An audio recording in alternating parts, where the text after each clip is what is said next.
Morning. Sariwang gulay. Pupunta ako sa bangko dahil may problema ako sa BDO. Sobrang higpit ng BDO na miski yung may-ari ng account, ang hirap magbukas. So na nga sanang isarado yun eh. Kasi wala naman laman eh.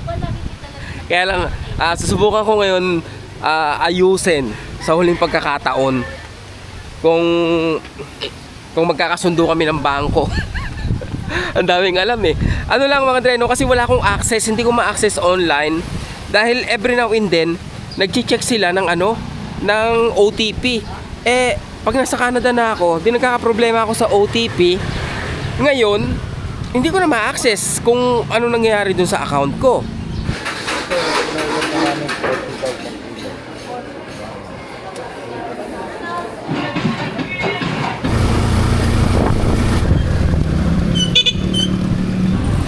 Natatamad ako mag-drive, kaya nag-tricycle na lang muna ako. Malapit lang naman, 2 sakay lang.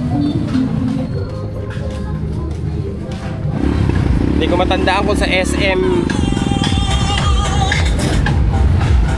hindi ko matandaan kung sa SM13 ba yan? Nagtanong ako dito nung metal paring tsaka nung mga C-channel, mas mura ng halos kalahati. Kaya dito na lang ako bibili. Pero yung yung PVC, doon ako sa Wilcon.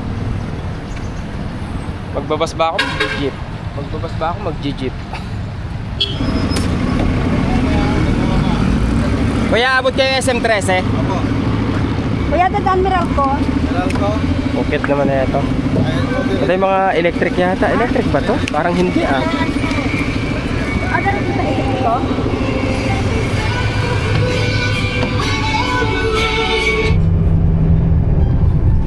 Mas mura kaysa sa bus. Sa bus na aircon 28 yata minimum sa bus na aircon eh. Binayaran ko lang 15.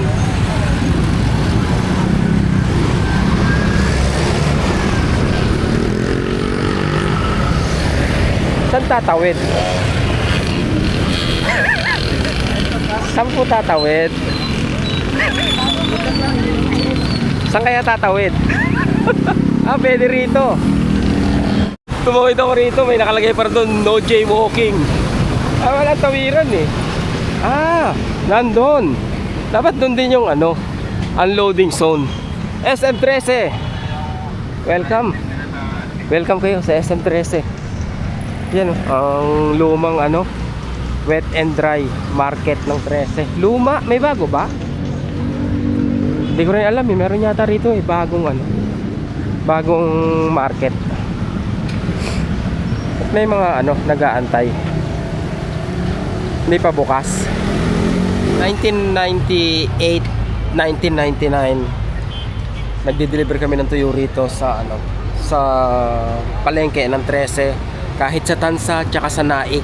Kasi yung barkada ko, ang hanap buhay nila, ang negosyo nila is nag-aangkat sila ng tuyo, yung kahon-kahon, tapos may truck sila, yun sasama kami mag-deliver. Ang bayad sa amin tuyo. Pang araw-araw na ulam, malaking bagay mga dreno. Kaya yun ang libangan ko dati ng mga panahong hindi pa ako seryoso magtrabaho. Parang lang ako, palutang-lutang lang ako noon. Maisipang mag-apply, mag-a-apply. Pero malapit pa lang ipanganak si si Rainiel. So 1998, 20 pa lang ako noon, mga dreno. Kaya hindi pa ako seryoso sa buhay. Paloko-loko pa ako. Sabagay, dito naman kasi sa Pilipinas, kahit gaano ka seryoso minsan maghanap ng trabaho, pag wala kang backer, kahit talented ka, pag wala kang backer, mahirap. Tapos wala ka pang aral, diba? Mas challenging. Kami magbubukas ng mall.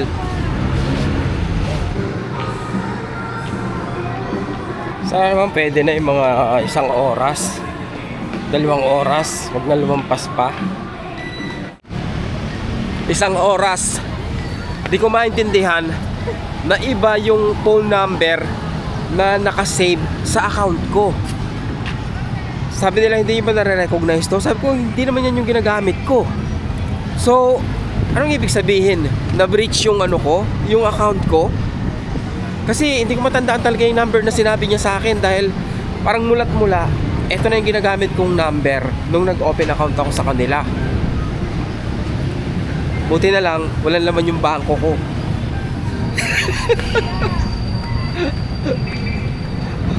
Lah, saan ang sakayan na ito? Palastek. Saan po sasakay mga kuya?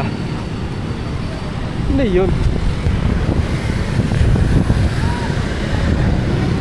Ano yun? Walang sakayan? Parang, ano ba? Dati ba dito ba yung PSA? O lumipat na rin? Parang inabandonan nila yung mga building na luma eh. Tapos naglipatan na sila sa bago. Eto nga yung Kapitolyo.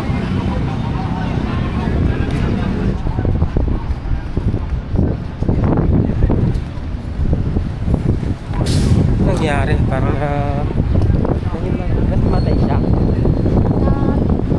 Natapilok. Ang layo po ng binagsakan. Sa goma? Natapilok siya dyan sa goma na yan? Saan ang sakayan ng Papalapala, miss? Dito ba? Ayun po Yung minibus na yon, yung ano? white po. Papuntang Palapala yon. Sige, salamat. Pangalistik. Iba naman to. Ibang style, parang bus naman. Para sigurado, mamaya Ang cute. yan eh. Magkano pa masahe? Tuwan-tuwa ako, nabuksan ko yung bangko ko, wala naman laman eh. Ngayon na-access ko na siya online. Binura yung lumang online account ko para makagawa ako ng bago.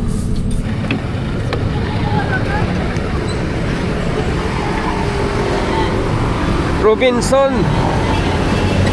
Palapala.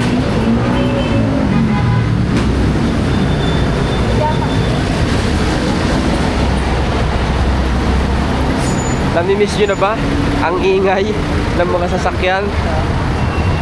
Amoy usok.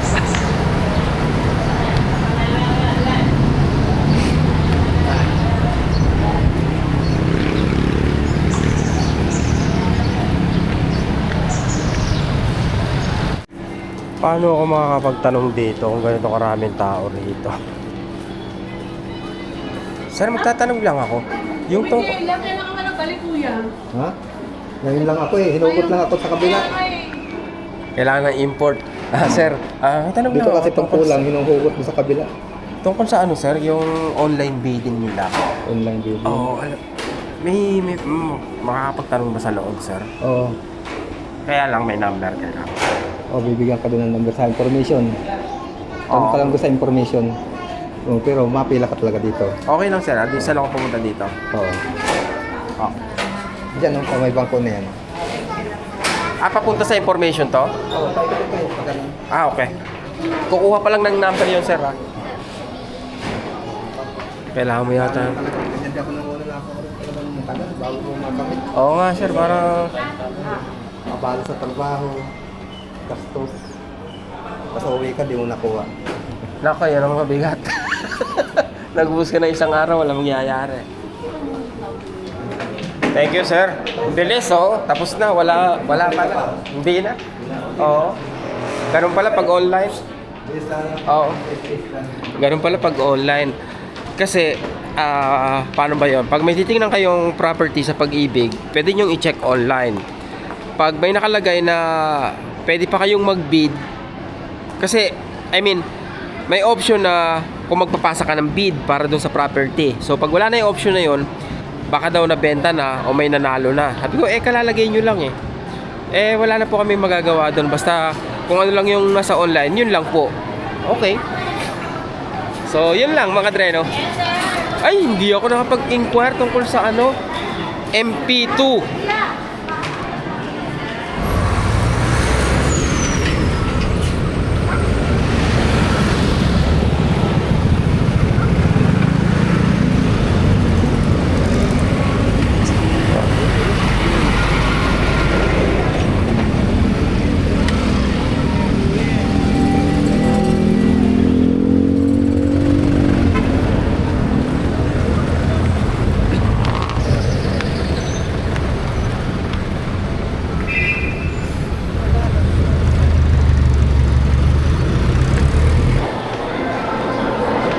Cavite lechon, kimbap, kusina, sizzling plate. Ang tagal na ng sizzling plate, no?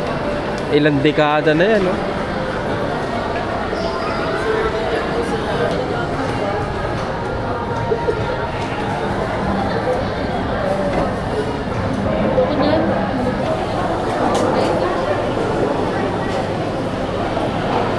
Parang sarap na ito, no?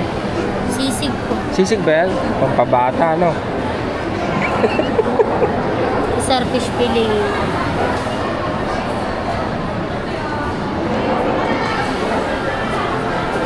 Sisig, tapos pwedeng may kasamang ano, chicharong bulaklak. Pwede. Kung silang dalawa sir, 179 na yun.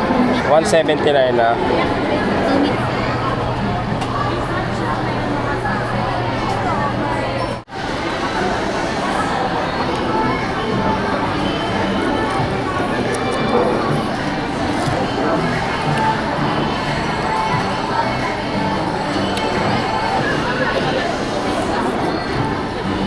$179. Wala pang $5.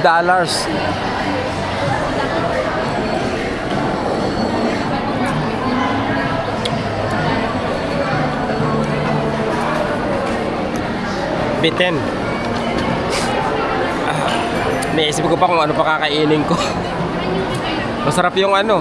Ang hilig ko sa ganung pagkain, yung sisig, yung mamantika. Siguro dapat hindi na uli ako kakain ng kanin tsaka inom ng matatamis. Ang hirap naman.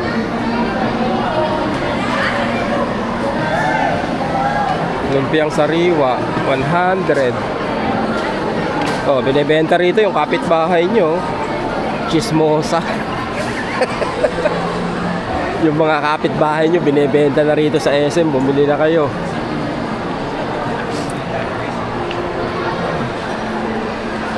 Chicken chops.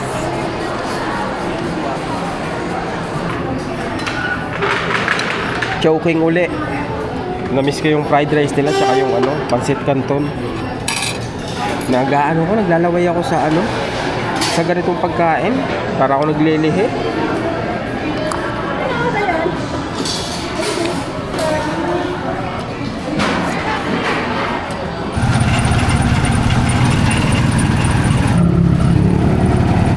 Welcome.